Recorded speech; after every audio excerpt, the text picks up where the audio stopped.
ক্যান্টনমেন্টের যে বাড়ি থেকে বিএনপি চেয়ারপারসন বেগম খালেদা জিয়াকে বের করে দেওয়া হয়েছিল সেই বাড়িটি আবারও তাকে ফিরিয়ে দেওয়ার দাবি জানিয়েছেন দলের চেয়ারপারসনের উপদেষ্টা সৈয়দ মোয়াজ্জেম হোসেন আলাল। শুক্রবার জাতীয়তাবাদী প্রচার দলের প্রতিষ্ঠাবার্ষিকী উপলক্ষে বিএনপির প্রতিষ্ঠাতা শহীদ রাষ্ট্রপতি জিয়াউর রহমানের সমাধিতে সংগঠনটির নেতাকর্মীদের সাথে নিয়ে শ্রদ্ধা জানাতে যান বিএনপি চেয়ারপারসনের উপদেষ্টা মোয়াজ্জেম হোসেন আলাল। শ্রদ্ধা জানানো শেষে এই দাবির কথা তুলে ধরেন তিনি। আলাল বলেন, নবগঠিত নির্বাচন কমিশনের ওপর বিএনপি আস্থা রাখতে চায়। কথা বেশি না বলে নির্বাচন কমিশন কাজের মাধ্যমে তাদের সক্ষমতা প্রমাণ করবে বলেও দেওয়া হয়েছে। আর একটা জিনিস যেটা আপনারা উল্লেখ করেছেন, দেশনেত্রী বেগম খালেদা জিয়া বাংলাদেশের জনগণের হৃদয়ে অধিষ্ঠিত একজন নেত্রী। তিনি সামরিক বাহিনীর একজন সূর্য সৈনিকের স্ত্রী হিসাবে আমাদের ক্যান্টনমেন্টে এবং সামরিক স্থাপনায় যাবেন, এটাই খুব স্বাভাবিক, বিশেষ করে সশস্ত্র বাহিনী দিবসের অনুষ্ঠানে। তবে তার যে প্রতিক্রিয়া এবং তার যে অভিব্যক্তি আমরা দেখেছি, তাতে মনে হচ্ছে বহু বছর পর কোনো পাখিকে শিকল বেঁধে পায়ে শিকল বেঁধে আটকে রাখা হয়েছিল, সেই পাখিটাকে মুক্ত জীবনে ছেড়ে দেওয়া হয়েছে, এমন অনুভূতিটা ওনার মধ্যে আমরা দেখতে পেয়েছি।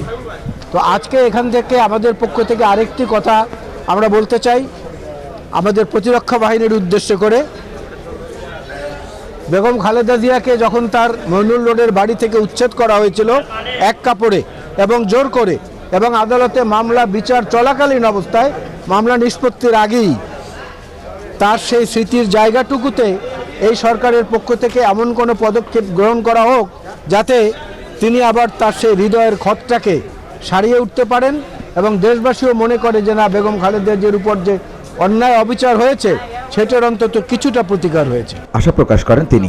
একই সঙ্গে সরকার যে সংস্কার কাজ শুরু করেছে তা দ্রুত শেষ হবে বলেও প্রত্যাশা জানান মোয়াজ্জেম হোসেন আলাল। সংস্কারের জন্মদাতা তো বিএনপি।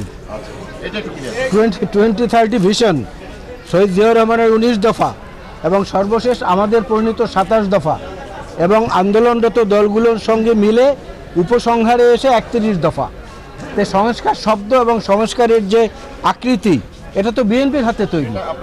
সুতরাং আমরা সেই সংস্কারের পক্ষে থাকবো না এমনটা তো চিন্তা করাই দূষণীয়। এই সংস্কারের মধ্যে এসে পরবর্তীতে যোগ দিয়েছে বৈষম্য বিরোধী ছাত্র আন্দোলনের সাহসী নেতারা এবং আজকের এই অন্তর্বর্তীকালীন সরকার। সুতরাং লক্ষ্য তো সবার এক, কিন্তু অন্তহীন সময় তো সেজন্য সংস্কারের জন্য নেওয়া উচিত হবে না। না, এটা দিনক্ষণ গুণে বলা যাবে না, এটা বাস্তব অবস্থা বলে দিবে। যেমন গতকালকে যে প্রধান নির্বাচন কমিশনার সহ অন্যান্যদের নাম ঘোষণা করা হয়েছে, এটা তো আমরা বলিনি, ওনারা করেছেন, এতো বুঝলাম একটা পদক্ষেপ এগিয়েছে। এইভাবে যতটা আগাবে এটা আপনারাও বুঝবেন, আমরাও বুঝবো, তখনই মনে করব যে নির্বাচনের জন্য উপযুক্ত সময় তৈরি হয়েছে। আমরা ওনার উপরে এবং এই নতুন নির্বাচন কমিশনের উপরে আস্থা রাখতে চাচ্ছি। তবে আমাদের অনুরোধ থাকবে যে কথা কম বলে বেশি কাজ দিয়ে সেটা প্রমাণ করার চেষ্টা করা উচিত শুরু থেকেই। একটু কম কথা, একটু বেশি কাজ, তাহলে আমরা আশান্বিত হব যে না, যেটুকু বলেছেন এটুকু বাস্তবে আসলে দেখা যাবে। এ সময় উপস্থিত ছিলেন প্রচার দলের সভাপতি মাহফুজ কবির মুক্তা, সাধারণ সম্পাদক আকবর হোসেন, সিনিয়র সহসভাপতি আলামিন খান, সহসভাপতি ও যুক্তরাজ্য শাখার আহ্বায়ক আজিজুস সামাদ ও সিনিয়র যুগ্ম সাধারণ সম্পাদক ওয়াকিদুজ্জামান ডাবলু সহ অন্যরা।